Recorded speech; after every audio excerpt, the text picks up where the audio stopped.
Amri ya 4 anasema ikumbuke siku ya Sabato na uitakase. Mungu alifanya kazi yake ya uumbaji siku 6 na siku ya 7 akastarehe, hakufanya kazi yoyote ile. Kwa hiyo anachokimaanisha Mungu hapa, fanya kazi zako siku 6, lakini siku ya 7 usifanye kazi yoyote ile.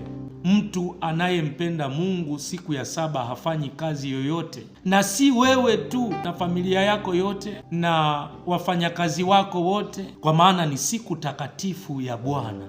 Ni siku ya kukaa kumtafakari Bwana, ni siku ya kurudisha sifa na utukufu kwa Bwana, ni siku ya kumshukuru Mungu kwa ajili ya siku zote 6 ambazo umekuwa uko bize na kazi zako.